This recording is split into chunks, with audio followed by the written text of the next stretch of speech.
할렐루야. 오늘은 2026년 1월 2일 금요일입니다.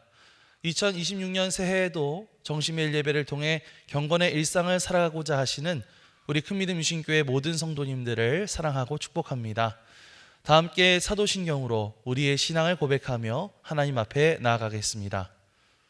전능하사 천지를 만드신 하나님 아버지를 내가 믿사오며 그 외아들 우리 주 예수 그리스도를 믿사오니 이는 성령으로 잉태하사 동정녀 마리아에게 나시고 본디오 빌라도에게 고난을 받으사 십자가에 못 박혀 죽으시고 장사한 지 사흘 만에 죽은 자 가운데서 다시 살아나시며 하늘에 오르사 전능하신 하나님 우편에 앉아 계시다가 저리로서 산 자와 죽은 자를 심판하러 오시리라. 성령을 믿사오며 거룩한 공회와 성도가 서로 교통하는 것과 죄를 사하여 주시는 것과 몸이 다시 사는 것과 영원히 사는 것을 믿사옵나이다. 아멘. 다 함께 찬송가 96장 찬양하시겠습니다.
오늘 하나님께서 우리에게 주시는 말씀은 요한일서 2장 1절로 11절까지의 말씀입니다. 나의 자녀들아, 내가 이것을 너희에게 쓰면 너희로 죄를 범하지 않게 하려 함이라.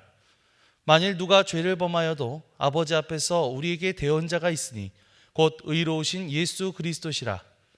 그는 우리 죄를 위한 화목제물이니 우리만 위할 뿐 아니요 온 세상의 죄를 위하심이라. 우리가 그의 계명을 지키면 이로써 우리가 그를 아는 줄로 알 것이요 그를 아노라 하고 그의 계명을 지키지 아니하는 자는 거짓말하는 자요 진리가 그 속에 있지 아니하되 누구든지 그의 말씀을 지키는 자는 하나님의 사랑이 참으로 그 속에서 온전하게 되었나니 이로써 우리가 그의 안에 있는 줄을 아노라. 그의 안에 산다고 하는 자는 그가 행하시는 대로 자기도 행할지니라.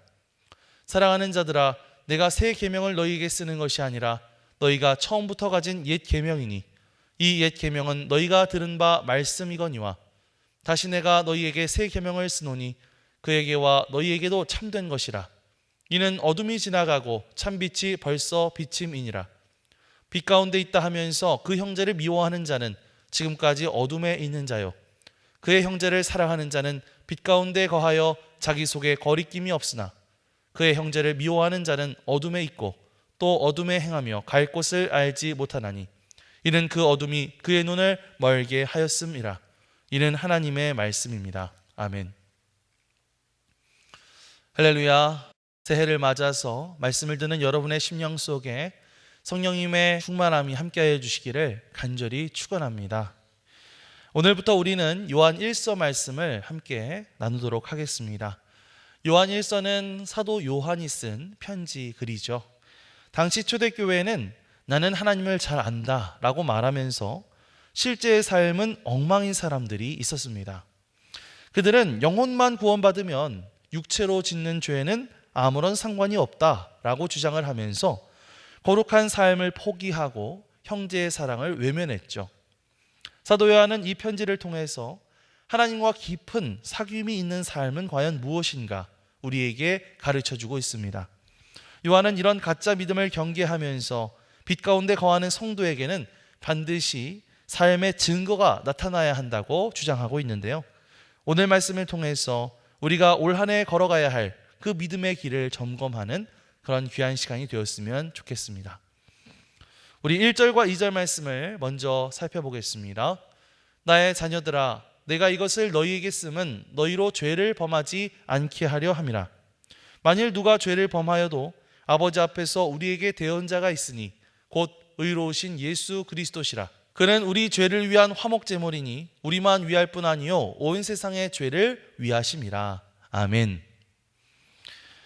일단 사도 요한이 이 편지를 쓰는 첫 번째 목적은 분명합니다. 그것은 우리로 하여금 죄를 짓지 않게 하려는 것이죠.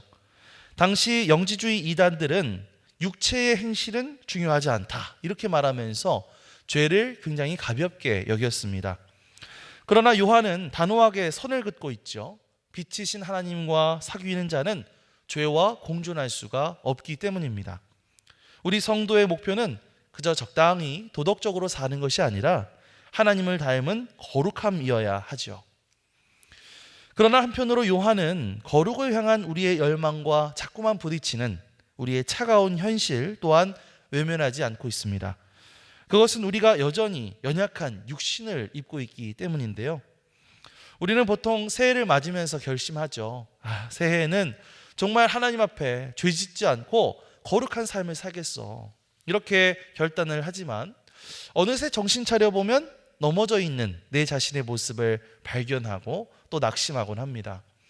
그렇기 때문에 바로 이 지점에서 요한은 우리에게 놀라운 소망을 선포하고 있는데요.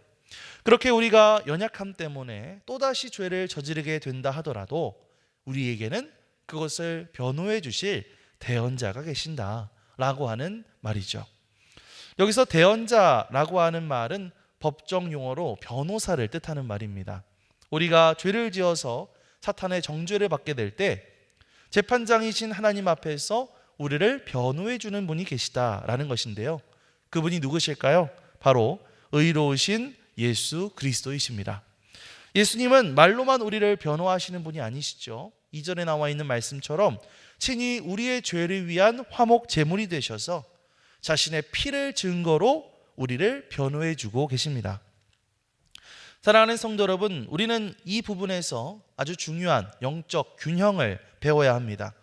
우리에게 이렇게 대언자, 변호사 되시는 예수님께서 계신다고 해서 그것이 결코 내 마음대로 죄 지어도 된다라고 하는 그런 말이 된다면 그것은 잘못된 생각이죠. 어차피 내가 넘어져도 예수님이 해결해 주실 거니까 내 마음껏 죄를 지어도 되겠네, 이런 생각을 가지면 안 된다는 것입니다.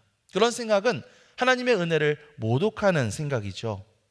여기서 우리에게 대언자가 계신다는 것은 그저 죄를 즐기는 자가 된다는 것이 아니라 죄와 피를 흘리기까지 싸우다가 지쳐 쓰러진 성도들을 위한 은혜의 안전장치가 있다 라고 하는 사실을 우리가 반드시 기억해야 할 줄 믿습니다. 2026년을 시작하면서 우리의 삶을 한번 되돌아보았으면 좋겠어요. 혹시 지난 한 해를 돌아보면서 여러분들이 반복적으로 짓고 있던 그런 죄의 문제가 있다면 그것은 무엇인가요?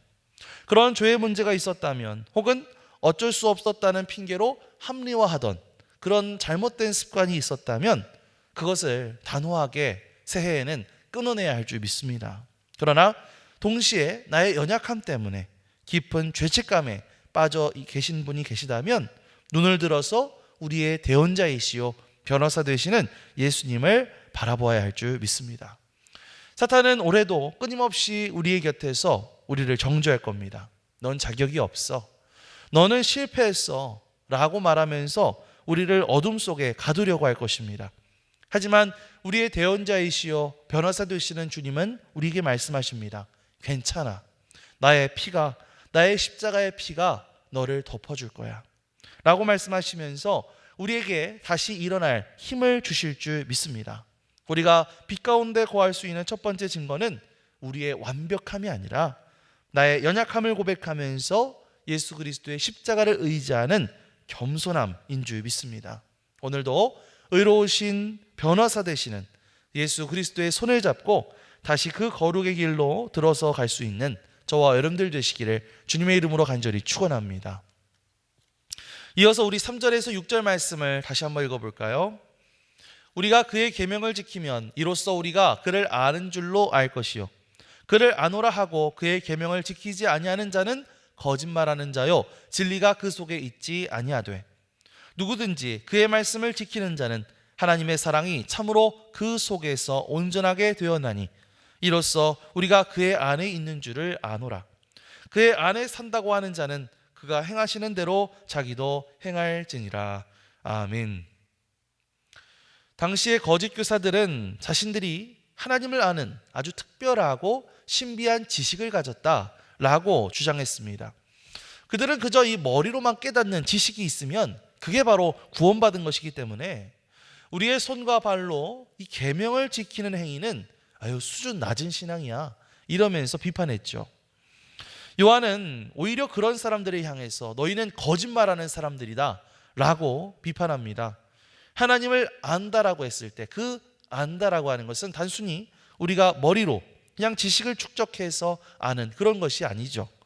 성경에서 알다라고 하는 단어는 부부가 서로를 깊이 경험하면서 아는 것과 같은 그런 아주 인격적이고 관계적인 알을 의미하는 것이기 때문입니다. 여러분, 사랑하는 사람이 뭔가를 부탁한다고 했을 때 그 부탁을 들어주는 것이 힘든 일인가요? 아니요. 굉장히 기쁜 마음으로 그것을 할 수 있겠죠. 마찬가지로요, 하나님을 진짜 사랑하고 하나님을 진정으로 경험한 사람들은 하나님의 계명을 지키는 것을 무거운 짐으로 여기지 않는다는 것입니다. 5절에 나와 있는 말씀처럼 그 하나님의 말씀을 지키게 될 때에 그 하나님의 사랑이 우리 안에 온전하게 되는 것이죠. 이것이 바로 감리교에서 말하는 이 성화의 과정입니다. 그저 머리로만 뜨거운 신앙이 아니라 우리의 손과 발을 움직여서 그 말씀을 살아내게 될 때에 우리의 믿음이 그렇게 성숙해지고 완성되어져 가는 줄 믿습니다. 이어지는 6절의 말씀은 우리에게 더 구체적인 도전을 주고 있죠. 그의 안에 산다고 하는 자는 그가 행하시는 대로 자기도 행할지니라 이렇게 말하고 있어요. 빛 가운데 거하는 성도는 예수님의 발자취를 따르는 사람입니다. 예수님이 용서하셨기 때문에 나도 용서하는 것이고 예수님이 섬기셨기 때문에 나도 섬기는 그런 삶, 그러한 삶이 하나님께서 진정으로 기뻐하시고 그러한 삶이 진정으로 하나님을 아는 삶이라고 말할 수가 있겠죠. 사실 어떻게 보면 이 말씀이 오늘날 우리에게 굉장히 뼈아픈 지적이 될 수도 있습니다. 오늘날 교회 안에는 성경적인 지식이 또 신학적인 지식이 풍부한 성도님들이 많이 계시죠. 설교를 듣고 판단하는 귀는 높아졌고 또 여러 가지 성경 공부나 제자 훈련이나 이런 것들을 통해서 많은 것들을 배우기도 합니다. 하지만 세상이 교회를 걱정하는 이유는 우리가 하나님의 말씀을 모르기 때문에 그런 것이 아니라 하나님의 말씀을 알지만 아는 대로 살지 않기 때문이죠. 교회 안에서의 모습과 또 직장이나 가정 안에서의 모습이 너무나 다르다 보니까 우리는 세상에서의 빛이 되지 못하고 있는 그런 안타까운 결과를 보고 있습니다. 2026년 새해에는요, 우리가 아는 신앙에서 사는 신앙으로, 뭐라고요? 아는 신앙에서 사는 신앙으로 그렇게 나아갔으면 좋겠습니다. 거창한 계획이 아니어도 괜찮아요. 그냥 내가 아는 말씀 딱 한 구절이라도 오늘 내 하루의 삶의 현장에서 실천해 보는 거죠. 아니면 오늘 만나는 그런 사람들이 있다면 이런 사람들에게 예수님은 과연 어떻게 말씀하셨을까 생각해 보는 거죠. 예수님은 어떻게 행동하셨을까 이렇게 질문해 보는 것입니다. 그러한 작은 노력들, 작은 순종들 하나하나가 여러분들이 하나님을 진짜 아는 사람이라는 것을 증명시켜 줄 것입니다. 2026년은 그렇게 우리가 가지고 있는 그런 하나님에 대한 지식이 우리의 손과 발로, 우리의 삶으로 나타나는 그런 놀라운 역사의 해가 되시기를 주님의 이름으로 간절히 축원합니다. 마지막으로 9절에서 11절 말씀을 함께 볼게요. 빛 가운데 있다 하면서 그 형제를 미워하는 자는 지금까지 어둠에 있는 자요, 그의 형제를 사랑하는 자는 빛 가운데 거하여 자기 속에 거리낌이 없으나 그의 형제를 미워하는 자는 어둠에 있고 또 어둠에 행하며 갈 곳을 알지 못하나니 이는 그 어둠이 그의 눈을 멀게 하였음이라. 아멘. 자, 여기에서 요한은 빛과 어둠의 대조를 통해서 아주 선명한 기준을 제시하고 있습니다. 그 기준은 뭘까요? 바로 형제의 사랑이라는 기준인데요. 하나님은 빛이시기 때문에 그 안에 거하는 자는 반드시 이 사랑의 열매를 맺게 된다라는 것입니다. 자, 반대로 말했을 때 그럼 형제를 미워하는 것은 뭘까요? 그가 여전히 어둠 가운데 있다라는 그런 증거가 되는 것이죠. 여기서 우리는 이 미움이 가지고 오는 무서운 영적 결과를 생각해 보게 됩니다. 11절 말씀을 보시면 미움이 우리의 눈을 멀게 해서 우리가 갈 곳이 어딘지를 알지 못하게 만든다, 이렇게 경고하고 있잖아요. 여러분 혹시 누군가를 막 미워해 보신 적 있으신가요? 이 마음속에 미움이라는 감정이 차오르게 되면요, 모든 것이 막 왜곡되어서 보입니다. 상대방이 호의적으로 하는 행동도 막 나를 공격하는 것처럼 느껴지기도 하고요. 또 뭔가 감사해야 될 그런 상황에도 자꾸만 불만이 자리 잡게 되죠. 미움이라고 하는 것은 다른 사람들에게 영향을 미치기 전에 가장 먼저 내 영혼의 눈을 가리우고 내가 인생의 방향 감각을 어디로 나아가야 될지 상실하게 만듭니다. 그렇기 때문에 이 사랑과 미움이라고 하는 것, 내가 누군가를 사랑하느냐 혹은 내가 누군가를 미워하느냐 하는 것은 그저 단순한 감정의 문제가 아니라 내가 영적으로 사느냐 죽느냐 하는 아주 중요한 문제라는 사실이죠. 여러분, 형제를 사랑하는 사람들은 어떻게 될까요? 말씀을 보면 빛 가운데 거하여 자기 속에 거리낌이 없는 사람이다, 이렇게 말하고 있어요. 여기서 거리낌이라고 하는 것은 길을 걸어가다가 우리를 걸려 넘어지게 만드는 돌뿌리, 장애물 같은 것이죠.